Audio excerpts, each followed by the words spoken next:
Hello Kapinoy Techs, magandang araw po sa inyo lahat. Welcome at welcome back sa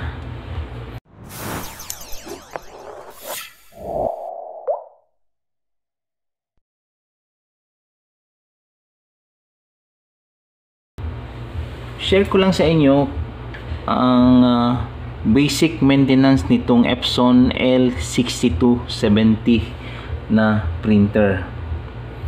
Usually sa mga inkjet nagkakaroon siya ng mga lines sa printout, lalo kapag medyo matagal na siyang hindi na ginagamit, nagkakaroon siya ng clog dun sa print head.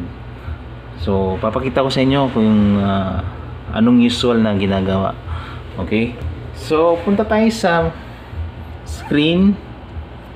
So meron ditong maintenance, punta tayo. So select lang natin yung araw yan. Okay, so una, mag-print ka muna ng nozzle check.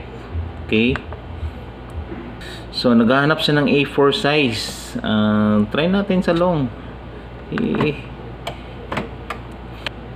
Mismatch. So sabi niya mismatch yung papel. So next lang natin, print on paper located in the cassette. Yes.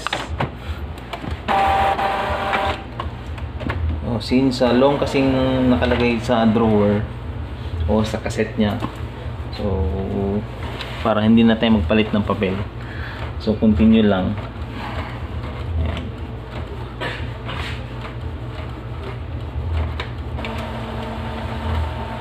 Ayan. So always yan, kapag gusto nyong malaman kung saan yung gap nung or mga lines sa printout, sa black ba, cyan, magenta, yellow, so makikita nyo dyan. Ayan. So kung merong isa dyan, ayan, may tinanong siya oh. Check the printed pattern and select. So ano ba, nilagay natin sa X. Ayun, magi-start siya mag cleaning. Okay, start. Ayan. So cleaning will take about 3 minutes. Okay, so balikan lang natin.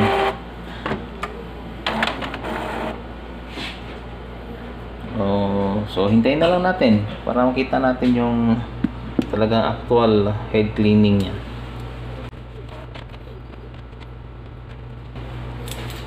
Okay, so habang nag-head cleaning to, itong L6270, mas madali na siyang buksan eh. Ayan, wala na siyang lock. Para lang siyang yung lumang L360. Ayan. Then sa likod naman, may door sa likod. Kapag halimbawa naka-encounter kayo ng paper jam na galing dito sa drawer, pag ikot niya, nag-jam na doon, pwede nyong buksan ng likod.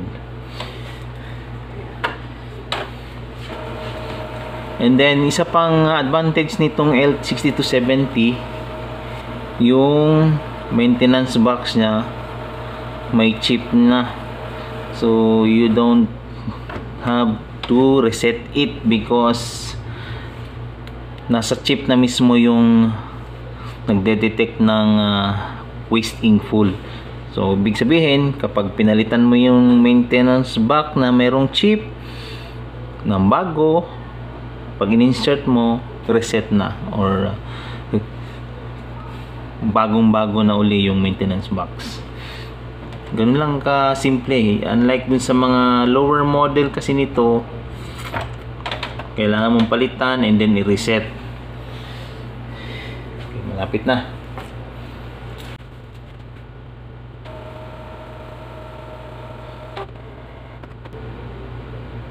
Printing.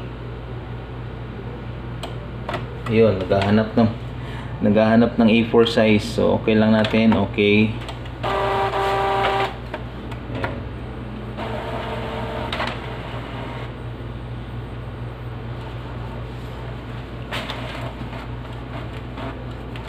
Ayan na, ipiprint na.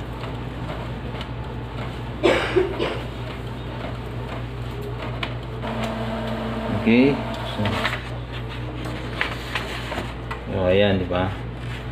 Ayan. So makikita mo rin dyan yung number of pages na i-print mula nung simula. Actually meron din sa screen, so okay na natin kasi okay na siya.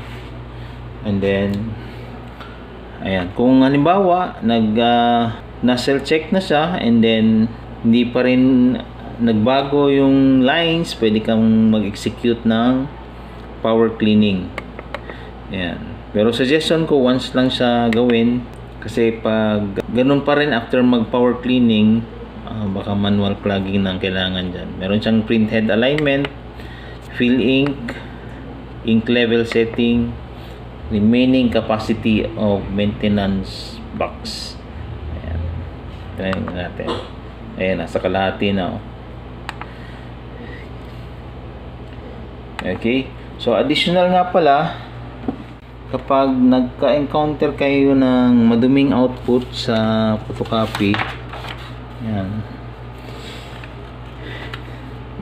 i-try nyo dito sa ADF and sa glass.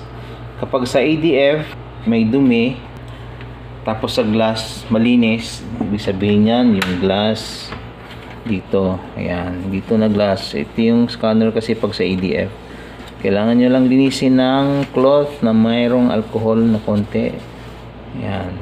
Usually pag dito ang madumi sa ADF, pahaba yung lines na makikita mo sa output. And then pag dito naman, ayan, ganyan, mga dot lang. Okay. So yun lang. And hope nakatulong tong video na to. And sa mga may mga tanong, pwede kayong mag-comment dyan sa baba at sisikapin po natin masagot yan. Okay, hanggang dito na lamang muna. See you soon on my next video only here on Pinoy Tech Channel.